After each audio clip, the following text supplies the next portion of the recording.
Nguhaye ikaze muri byagenze bite today, umwanya w'amakuru avugwa mu binyamakuru bitandukanye.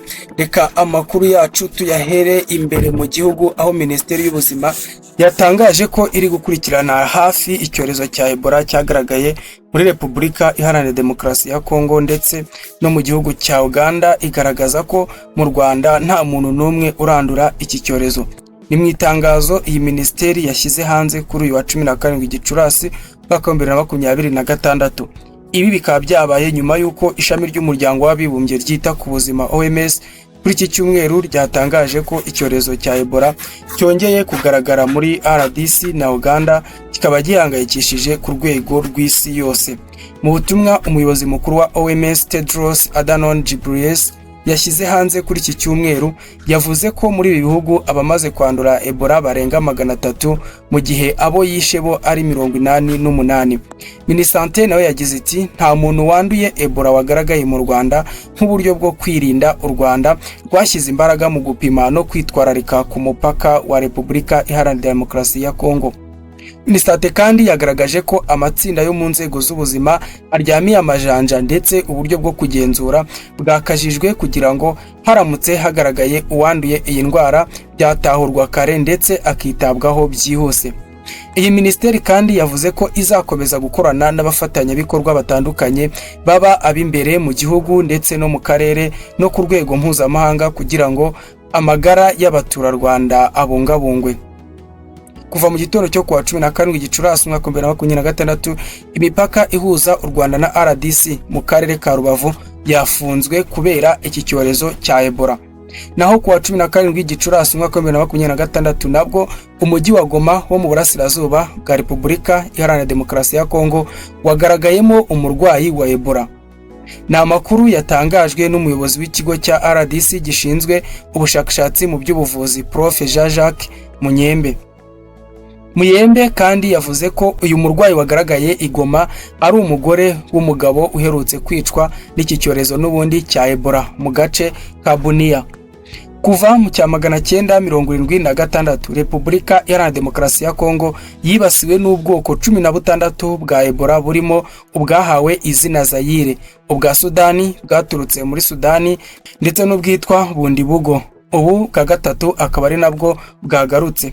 OMS igaragaza ko muri rusange Ebola yica 50% by'abayanduye, 50% by'abiki cyorezo cyafashe barapfa. Icyakoze hari ubwo byagiye bihinduka, igipimo kijya hagati ya 25 na 90%, usobanura ko nubwo yica byihuse, iyo kibonetse kare ubuzima bw'umurwayi bushobora kurokorwa. Umuyobozi w'ikigo cy'umuryango wa Afurika yunze ubumwe gishinzwe gukumira no kurwanya indwara Africa CDC, Dr. Jean Kaseya aherutse kuvuga ko umwihariko wa Ebola yo cyane cyane iki cyorezo cya Bundibugo ari uko nta muti cyangwa urukingo byayo bihari bishobora kukivura cyangwa se gutuma kitabaho. Ibi bikaba byatumye hafatwa ingamba karundura zo gufunga imipaka, nk'uko tubikesha ikinyamakuru Today gitangaza ko u Rwanda rwafunze umupaka uhuza Rubavu na Goma. Mu gitondo cyo kuri iki cyumweru, u Rwanda rwafashe ingamba zo gufunga by'agateganyo umupaka uhuza Rubavu na Goma muri Repubulika Iharanira Demokarasi ya Kongo mu rwego rwo gukumira icyorezo cya Ebola kimaze iminsi kivugwa muri iyi leta. Kuri ubu ngubu uwemererwa kwambuka ni umunyarwanda utashye iwabo, ariko nawe akabanza gusuzumwa, ndetse n'umunyekongo utashye iwabo. Mu nzira zitemewe zizwi nka panya zajyaga zifashishwa mu buryo butemewe, naho hashyizwe abagenzura ko nta muntu uhanyura. Umuyobozi w'akarere ka Rubavu Murindwa Prosper yemeje amakuru y'ifungwa ry'umupaka, asaba abaturage kubahiriza icyo cyemezo no kwirinda kunyura mu nzira zitemewe kuko bigamije kubarinda kwibasirwa na Ebola. Ati abaturage babyumve kandi ntibahatirize kuko ibi ngibi rwose biri mu nyungu zacu twese. Murindwa kandi avuga ko nta muntu wari wagaragaraho icyo cyorezo mu Rwanda. Ingamba zafashwe zikaba ari zigamije gukumira iki cyorezo cya Ebola ku muturarwanda wese.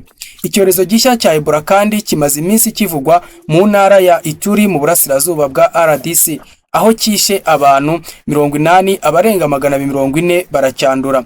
Birakekwa kandi ko cyaba cyageze i Goma, mu mujyi utuwe cyane kandi wegeranye n'u Rwanda, ibituma hashobora gushyirwaho ingamba zikomeye zo gukumira iki cyorezo cya Ebola. Mu makuru avugwa hanze y'igihugu, nyuma y'uko ubwumvikane buhagarika intambara ya Iran bukomeje kugorana, Leta Zunze Ubumwe za Amerika na Israel biri gutegura kongera kurasa kuri iki gihugu cyo mu burasirazuba bwo hagati mu cyumweru gitaha.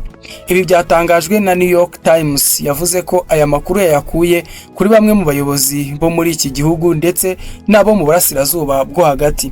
Intambara ya Amerika, Israel na Iran yatangiye kuwa 28 Gashyantare mu mwaka wa 2026, ubwo ibihugu by'inshuti byagabaga ibitero muri Iran byasize byishe abayobozi bakuru barimo Ayatollah Ali Khamenei wari umuyobozi w'ikirenga wa Iran. Kuwa 8 Mata umwaka wa 2026 hashyizweho agahenge, impande zombi zemeranya kugirana amasezerano, ariko na n'ubu nta kintu kiragerwaho. Ibihugu byombi byakomeje kandi kwitana ba mwana, ariko kugeza ubu ikibazo gihangayikishije ni inzira ya Hormuz yafunzwe n'iyi ntambara. Ibi kandi byateje ibibazo by'ubukungu bikomeye ku isi, kuko iyi nzira inyuzwamo 20% by'ibikomoka kuri petrol bijya hirya no hino ku isi no mu bihugu bitandukanye, harimo n'iki natwe duherereyemo. Abayobozi babiri bo mu bihugu byo mu burasirazuba bwo hagati babwiye The New York Times ko Amerika na Israel bigiye nanone kongera gusubukura ibitero kuri Iran mu minsi iri imbere mikeya cyane bidatinze. Umwe mu bayobozi bo muri Amerika yabwiye iki kinyamakuru ko impamvu bagiye kongera gusubukura ibitero kuri Iran ari ukubera ko ibiganiro by'agahenge ntacyo byatanze, ari inzandiko, ari ubwumvikane, byose nta musaruro byatanze muri ibi biganiro. Yavuze ko kandi ibi bitero bizibanda ku bigo bya gisirikari bya Iran, ibikorwa remezo no gufatira uranium ya Iran byizerwa ko yatabwe mu butaka ubwo Amerika yarasaga ku nganda za nucleaire za Iran muri Kamena mwaka wa 2025.